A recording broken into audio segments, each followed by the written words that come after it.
Salut, ici Ginzaboom. Aujourd'hui, on analyse différents flops, 184 pour être précis, dans un contexte de cash game, 6 max, et puis le joueur en position cut-off, donc à la droite du bouton, il ouvre l'action, et puis le joueur en position small blind le relance, donc fait un 3-bet, et puis le joueur cut-off légalise. Donc, c'est un scénario, c'est un pot de relance, donc de 3-bet, impliquant le small blind contre le cut-off. Et puis, 184 flops, c'est beaucoup de flops, en fait. Et puis, ça va nous donner des données en nombre suffisant pour tirer des conclusions, puis pour avoir une stratégie développée dans ce contexte bien précis. Je vais ouvrir une autre fois le fichier puisque je l'avais déjà modifié. Donc, 184 flops, c'est un peu quand je veux en fait avoir beaucoup de flops sur un scénario bien précis, 184, c'est mon nombre. Donc c'est le chiffre que j'utilise, et puis je choisis toujours 184 flops différents au hasard. Il existe 1755 types de flops. Je dis bien type de flop, donc genre de flop si on veut, parce qu'il existe en fait beaucoup plus de possibilités que ça. Mais d'un point de vue identité, si on veut, ben un flop, par exemple, as, roi, dame, tout en pique ou tout en cœur, ça importe peu pour les analyses. Pour nous, c'est le même genre de flop, bien évidemment. C'est un flop monotone d'abord avec as, roi, dame. Donc, l'idée, c'est de pas regarder chaque type de flop différent. Donc, avec 184 flops, on a quand même un bon échantillon pour tirer des conclusions. Puis de toute façon, si on trouve en jouant, si on se retrouve dans une situation délicate et puis qu'on veut voir un flop en particulier qu'on n'aurait pas, ben c'est facile de faire rouler une simulation de toute façon pour ce flop-là. Mais l'idée, c'est de tirer des conclusions générales à l'aide d'un certain nombre de flops. Donc, voilà. Et j'utilise le logiciel GTO+, un logiciel que j'aime bien, qui est abordable, vraiment pas cher. Je pense que c'est 80$ plus taxes. Donc, c'est un logiciel très accessible, puis les données le logiciel est bien fait. Vraiment, je le conseille là, pour les joueurs qui veulent s'initier au logiciel de type solver. Donc, voilà. Et puis, ici, on regarde ici, là, sous le database, on a ici Display Result in Graph. C'est une section qu'il faut consulter régulièrement lorsqu'on roule une simulation avec beaucoup de flops, parce que c'est là que nos données se trouvent.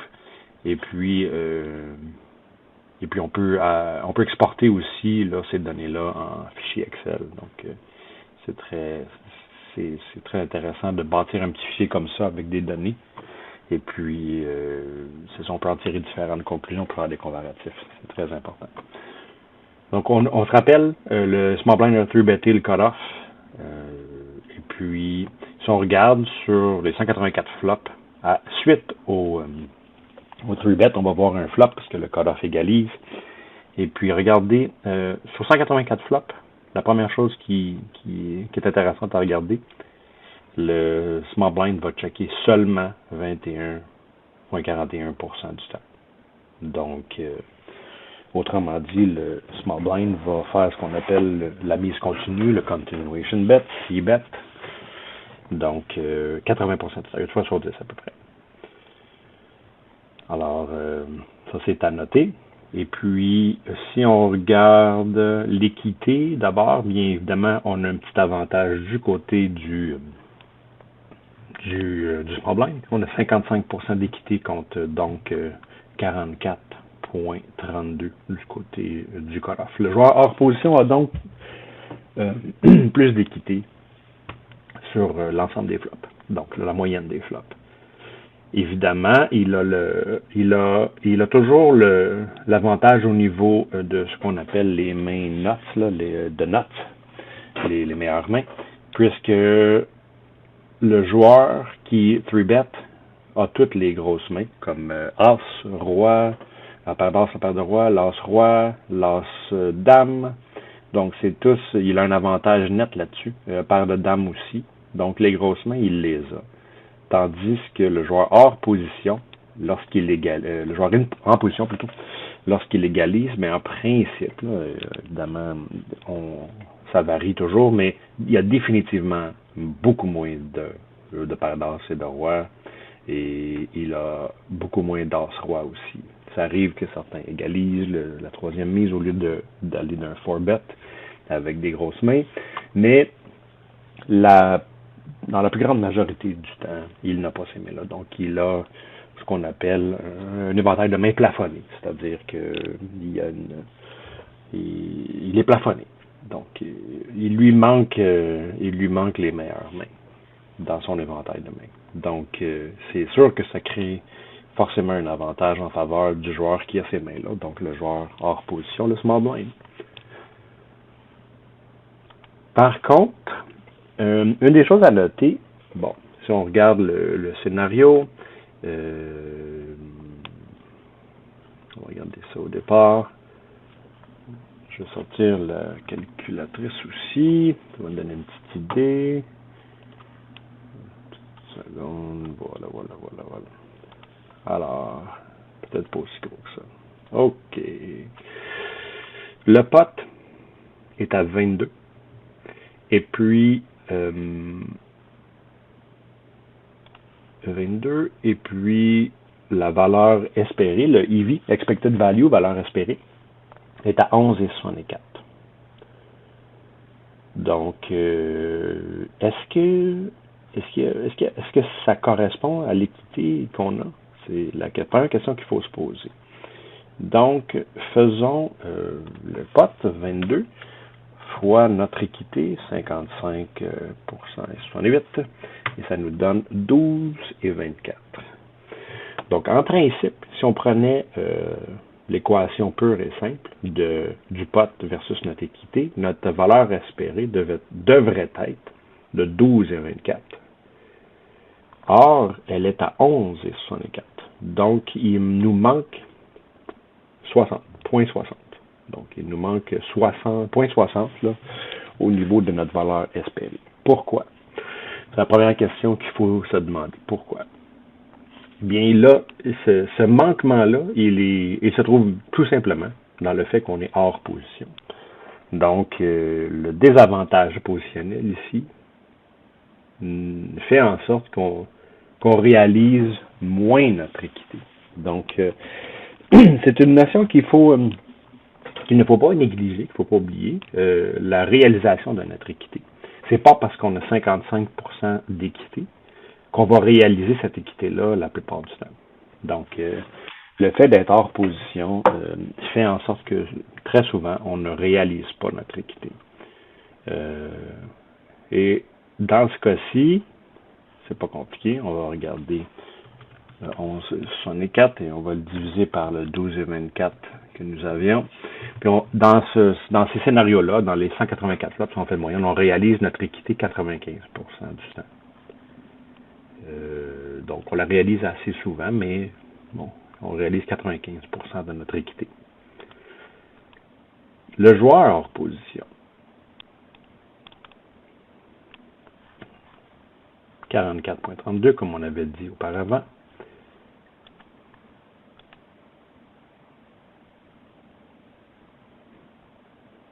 Et puis 12 fois 0,4432.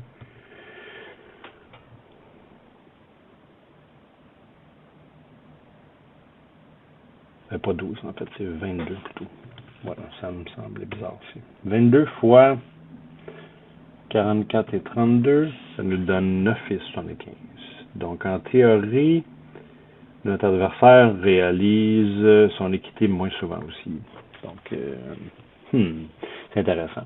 Mais regardez ici, si on check, donc si le small blind check, donc on le sait qu'il ne check pas souvent, on l'avait déjà dit au départ, 21% du temps. Bon, s'il check, regardez l'effet que ça va avoir, l'équité du joueur en position du cut-off augmente grandement, on est passé de 44 à 52.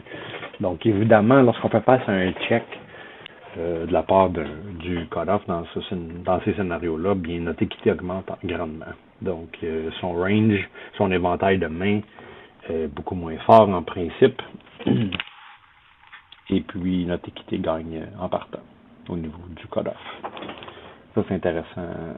Et c'est quand même une notion assez intuitive, assez évidente. D'autant plus si le joueur n'équilibre pas ses checks. Alors, autrement dit, quand le joueur joue vraiment de façon ABC et straightforward, là, très, très direct et transparente, ben, son check signifie carrément la plupart du temps un abandon ou un acte de faiblesse. D'où l'importance de quand même équilibrer ces checks, sinon on est exploitable à fond. Et d'ailleurs, il faut identifier les joueurs qui font ces actions-là, ceux qui utilisent cette stratégie-là, si on peut l'appeler comme ça. Là. Et il faut exploiter cette tendance-là lorsqu'il y a un check et c'est un indice de faiblesse. Il faut évidemment l'exploiter. Mais je vais retourner du côté du joueur en position, hors position, le premier à parler, le small blind. Donc, au-delà du fait qu'on check peu souvent, dans ce scénario-là, j'ai offert la possibilité de 2 mises, 7 et 26 qui se trouvent être 33% du pot, et puis 21 et 78 qui se trouvent être pratiquement le pot, 99%. Donc une petite mise, une grosse mise, et une fois sur deux, ça va être la petite mise, et à peu près 3 fois sur 10, ça va être la grosse mise. Et puis évidemment, il va y avoir une alternance. Ça, c'est une moyenne, mais rarement on va retrouver ces proportions-là. Là. Comme par exemple, il y a beaucoup de flops où ça va être exclusivement la petite mise comme possibilité, entre même le check et la grosse mise. Et puis, même si et puis des fois, ça va être la grosse mise, en grande majorité, jamais en exclusivité. C'est très rare parce que la grosse mise, évidemment, c'est la mise qui est la plus polarisée. C'est la mise polarisée. On va avoir quand même pas mal de bluffs. Et puis, il n'y aura pas beaucoup d'entre-deux avec cette mise-là. Ça va être très souvent une main très forte ou une main très faible. D'où la notion de polarisation. Et puis, est-ce qu'il va y avoir des flops où les deux mises vont se côtoyer? Oui, effectivement. Comme par exemple des flops comme ces deux-là ici, qui sont très très similaires. On a des flops avec un roi comme carte la plus haute. Deux flops qui sont rainbow, donc toutes de couleurs différenciées, avec deux cartes basses relativement connectées, le 7, 6 et 8, 5. Donc deux flops très très très similaires. Évidemment, on ne check jamais sur ces flops-là. Et on alterne entre les deux mises, dépendamment de ce que l'on a. Donc voilà. Et puis, on peut aussi regarder en fait les résultats par différents flops par la carte la plus haute. Donc des flops avec l'as comme carte la plus haute. Si on se compare, en fait, si on compare avec notre ensemble de flops, on va checker à peu près dans la même proportion, c'est-à-dire 2 fois sur 10.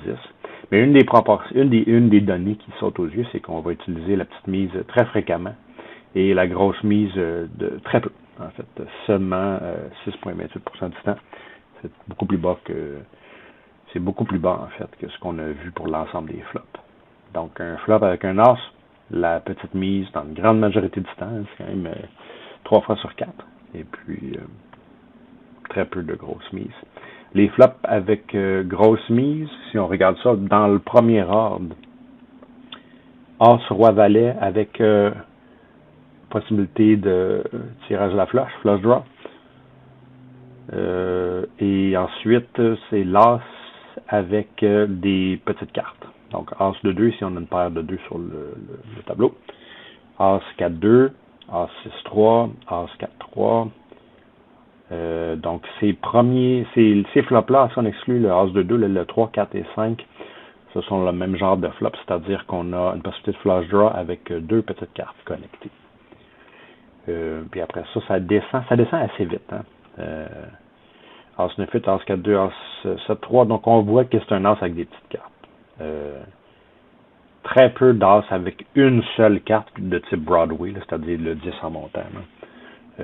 Très peu de flops comme ça contenant une seule autre carte Broadway. Donc, on voit un peu le genre de flop qui nous incite à faire de temps en temps une grosse mise. Si on regarde les flops au roi, ça c'est quelque chose qui m'avait étonné quand j'ai vu ça. On ne check jamais. 0.12%, c'est très très bas en fait. Même le flop où on check le plus souvent, un flop monotone, les flops monotones, ce sont des flops qui habituellement génèrent assez souvent de checks. Ils génèrent souvent des checks. Et sinon, la petite mise. Donc, même là, on check très peu. Donc, un flop au roi, ce sera simplement pas un flop où on va checker. Et on va faire une alternance de 2 pour 1 là, de la petite mise contre la grosse mise. Donc ça, c'était assez intéressant. C'est un peu le même phénomène pour les flops avec une dame comme carte la plus haute. On ne check pas. Et puis, la proportion est très similaire. 2 pour 1. Ça va avoir la petite mise. Et là, le flop où on check le plus, c'est encore plus bas, en fait, que le flop qu'on a vu avec le roi, la carte la plus haute. Je pense que j'ai pas de flop monotone avec une dame comme étant la carte la plus haute. Mais si ça avait été le cas, ça aurait été ce flop-là où on aurait checké le plus.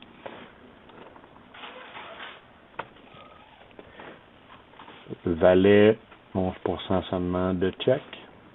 Donc, encore une fois, pas nécessairement le type de flop qu'on va checker le plus souvent. Puis le flop Valet 6-5 avec un flush draw possible. C'est un flop intéressant qui amène une division à peu près égale entre check, petite mise et grosse mise. C'est intéressant.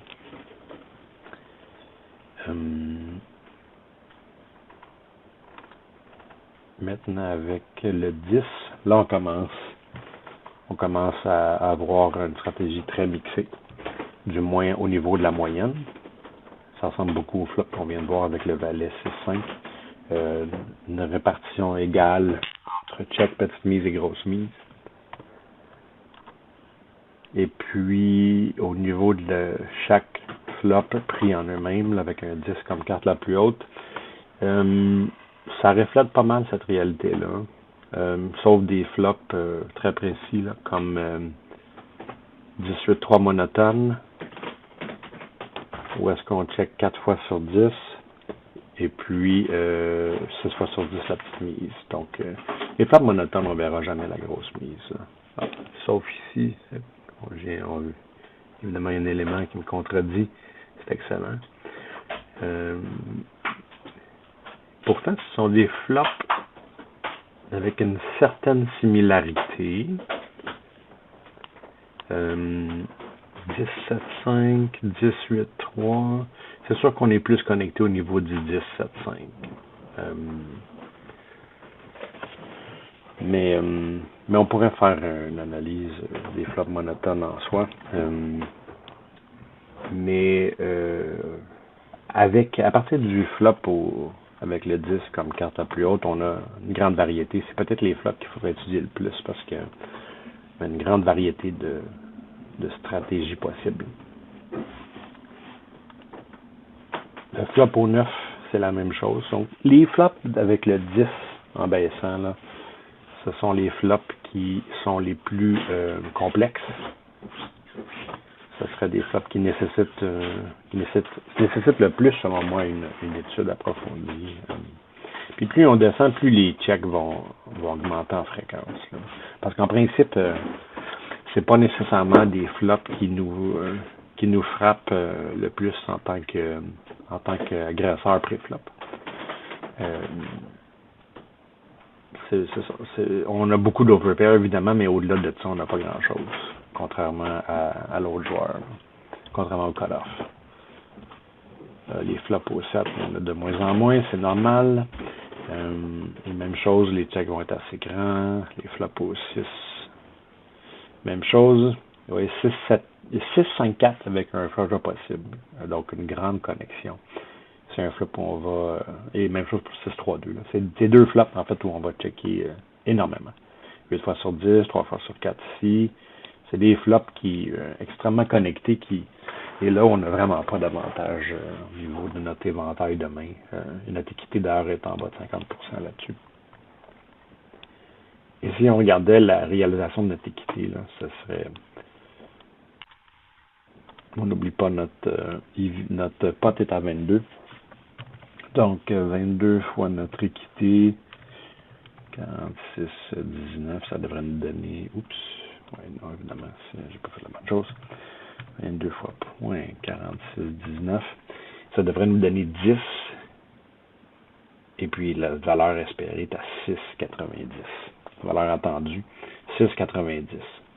Donc, gros déficit au niveau... la réalisation de notre équité sur ce genre de flop-là est très difficile. Donc, ça saute aux yeux. Si on regarde ça, 10.16, donc 6,90 divisé par 10.16, on réalise notre équité seulement 2 fois sur 3, 67% du temps. Donc, on a beau avoir une équité déjà qui est plus basse, ce qui fait mal, c'est qu'on la réalise difficilement, notre équité. Donc, ça, c'est problématique. C'est ce qui rend ces flops-là difficiles à jouer, en fait, du point de vue du small blind. Et c'est ce qui, entre autres, fait qu'on ça génère beaucoup de checks. On va check folder, donc on va checker dans le but d'abandonner face à une mise la plupart du temps dans ces flops-là. Oui.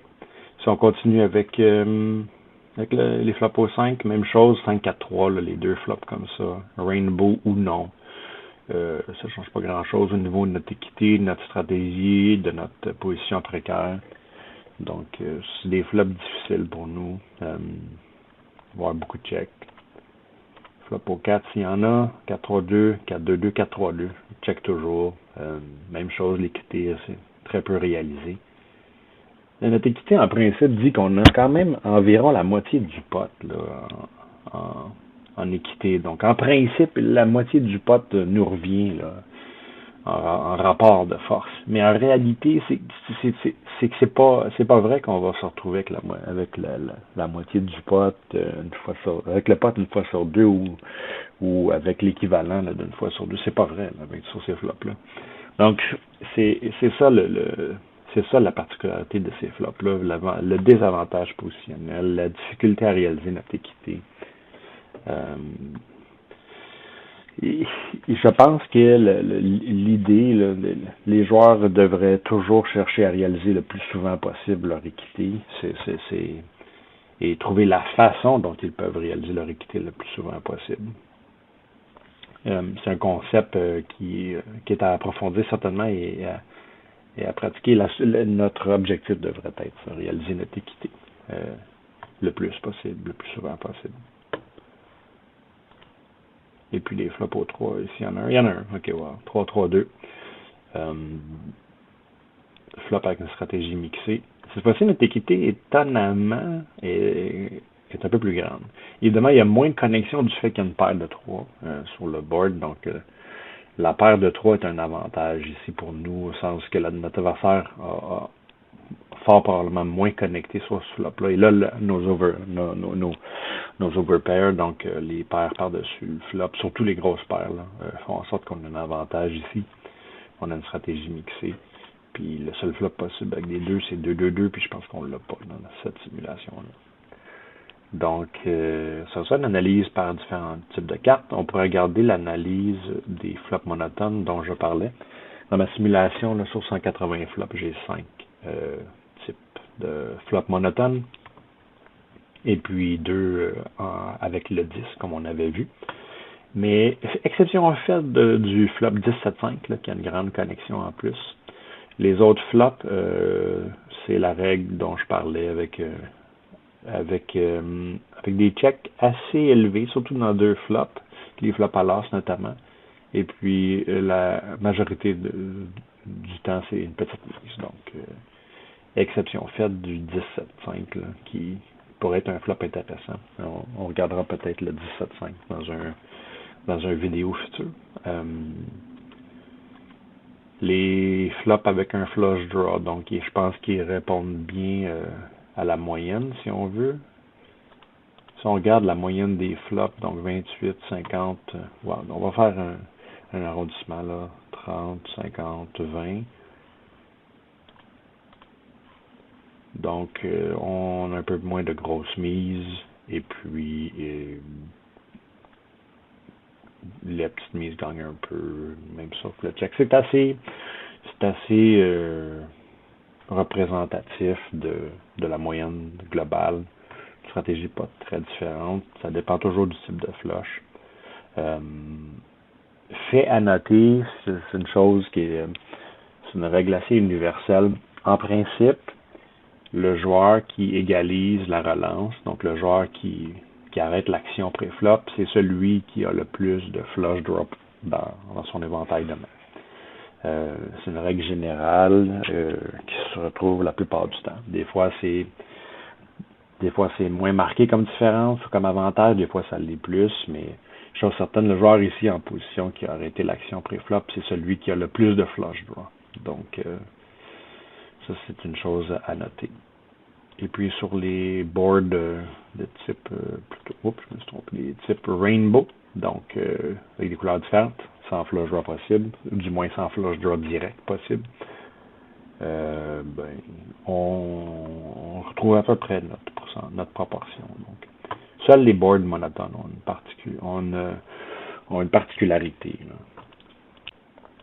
Si on regarde sur les boards qui n'ont pas de paire, ça aussi c'est représentatif.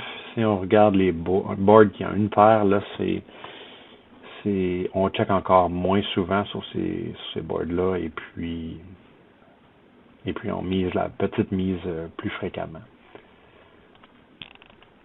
Et puis sur les boards, là j'en ai pas, mais les boards où il y aurait trois cartes, on pourrait les utiliser. Mais là, ça l'a donné qu'au niveau du hasard, j'en ai pas. Donc voilà pour l'instant. Je pense que ça va faire le tour pour aujourd'hui. Une petite introduction sur les données globales d'une simulation avec plusieurs flops, dans un contexte précis. Donc, qu'est-ce qu'on regarde en entrée, qu'est-ce qu'on regarde aux abords là, de cette simulation-là, avant même de rentrer dans le croustillant, dans le détail de chaque flop. Qu'est-ce que devrait être notre stratégie de départ globale, et puis après ça, on peut rentrer dans les particularités. Donc, avoir une petite idée de ce que c'est notre stratégie globale, et après ça, voir les différences. Donc, laissez-moi vos commentaires, vos questions, et puis sinon, bien, on s'en va dans une vidéo future où on regardera justement certains flops qui ont suscité notre attention, qui ont piqué notre curiosité. Donc, on se revoit bientôt. Et c'était Genzaboom et à bientôt.